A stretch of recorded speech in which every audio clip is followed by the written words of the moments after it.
All right, so spring football did start today. What to you is the biggest storyline of spring?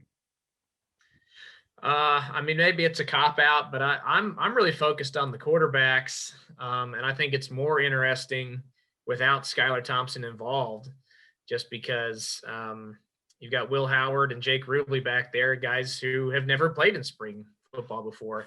We've seen Will Howard start in 7 games, but he was doing that. I mean, just completely raw out of high school, missed spring ball last year. Jake Rubley enrolled early, and he's going to get to do what we didn't get to see from Will Howard last year, go through spring ball.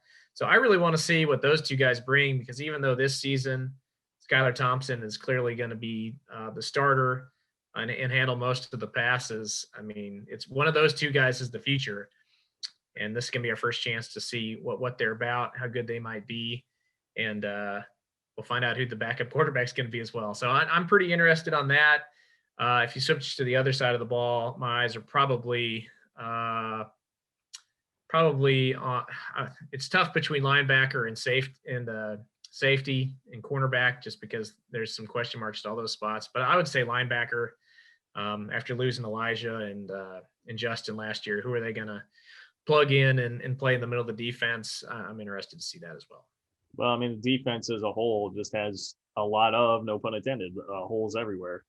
Like defensive end will be very interesting as well. I guess we know a lot of the bodies that will be there, but like, do you have somebody who can be as high impact as what Wyatt Hubert was? And even then, like, you lose Drew Wiley too on the interior of the defensive line. So at every level, there are a bunch of holes. But I don't know. Like, if we're thinking beyond just what the sexy, easier sell to fans is, like the easier way to get clicks and listens on everything is to talk about the quarterbacks and what's going on with Rubley and Howard. But what's going to be more important to the team next year will be linebacker. I mean, if you're wanting to go number one, like most impactful spring storylines, to me, it's linebacker, because you lose Hughes and Sullivan, and in particular Sullivan, who was, like, I think honorable mention Big 12 type of linebacker is pretty appropriate for about what he was, but bona fide, legitimate, solid starter in the Big 12. And now you go to a place where you have a lot of bodies, but like, are these guys all just depth pieces? Like, can anybody actually step up and replace the level of production that Elijah Sullivan had? That's what I worry about, because like Daniel Green and Cody Fletcher are both like solid rotational linebackers from what we've seen in their career so far. But frontline guys, I don't know. We'll see. And Eric Munoz, I mean, they're saying all the right things about him. They really like him, and sounds like he's come in and fit the culture really well. But like, he has just a couple of starts in his career at Utah State. Is he ready to be an impact guy at linebacker, actually? And then we're talking about a couple walk-ons like Austin Moore, for instance. So I know they're high on, but like, I don't know if is that Ryan Mueller, like, ready to come in and be a walk-on as a total stud? I don't know that I'm experiencing any of that. So I just feel like there are a ton of questions there at linebacker. Yeah, it feels like they've got 4 or 5 guys you'd be really comfortable with being, like number 2, number 3 linebacker on your team, but not necessarily the number 1 guy. And who's going to emerge and be that leader of the defense, the leading tackler kind of guy, who fills in for the veteran linebackers they lost. I think I'm with you. If you're looking about specifically what makes a bigger impact next season, it's there.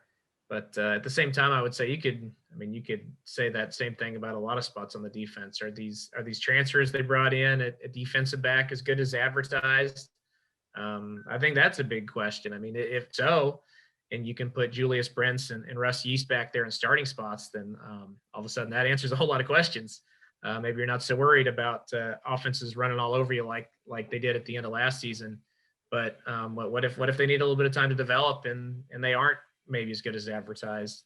Then all of a sudden some of those concerns come back in. So I'm with you. I think linebacker, who's going to be that stud linebacker? I don't think we have the answer yet. We'll maybe start to find out in spring ball, but there are a lot of questions across the defense. And then even like offensively, I'm looking at like, all right, what's going on at the skill positions outside of Deuce? I mean, we know that Deuce is going to be a stud, is a stud, not going to be, is a stud. But at receiver, they seem to be bought all the way back in on Malik Knowles. Like, okay, let me see that for sure. Like, let me see that actually happen and come to fruition. beyond that, man, I went through and looked at the list of receivers that they have on the roster the other day. And I was like, okay, I mean, boy, like Malik better be good. I mean, Sebastian Taylor, Phillip Brooks, like, we'll see. We'll see. And then even tight end, I mean, losing Briley Moore is a pretty big blow there. And, you're still dealing with Sammy Wheeler recovering from an injury. So, like, Nick Leonard's, Connor Fox, like, are those guys all ready to roll? And Imader Bebe, forget about him, but Imader Bebe also. Well, the skill positions is a really good point. I mean, let me ask you this: outside of Malik Knowles and Deuce Vaughn, like who else really is exciting you there? Who would be next in line? Like maybe Joe Irvin, or if I'm believing in the potential of Mater Bebe, or like, I don't know, Keon Mosey pop in or something. But yeah, point taken. There's not a great answer. Yeah, and who are they going to develop behind those guys? Because I do have quite a bit of confidence in Knowles and Vaughn. I mean, Deuce obviously was great all last season. He's going to be good. Malik came on late last year. I think that's probably a sign of better things to come. I think he'll be a pretty solid number one receiver. And without Sebastian Taylor out there in the spring, he's the other guy that maybe you'd say, okay, if he gets back healthy, he could be counted on too. But otherwise, like who's gonna come up and help the receivers, be a better unit next season? I think that was one thing that really limited that offense last year. Maybe it's just because they didn't have Skyler, but I mean, who did they throw to most of the time? It was Deuce Vaughn and Briley Moore. It wasn't the receivers. So that's definitely got to change, especially now that you got Skylar Thompson back, and maybe we start to see somebody emerge there. And then at running back, I'm still kind of, always holding out hope that somebody like Jacardier Wright could figure it out and all of a sudden help a little bit more. Keon Mosey, Joe Irvin, I'd almost completely forgotten about him, but you're right. He could be a nice impact guy if he actually comes back and gives them something. So yeah, I mean, if you're into spring football, into what might be coming up around the corner, it's an interesting time. There's a lot to look for this season. Boy, and I forgot about Sebastian Taylor's injury too. That's that's another thing at receiver, man. Maybe Jalen Travis is ready to go and jump up. We'll see. All right, Kellis, appreciate the time as always. We will do it again next week. I think we should be okay to do it again next week. Hopefully back at our regularly scheduled time. All right. Looking forward to it.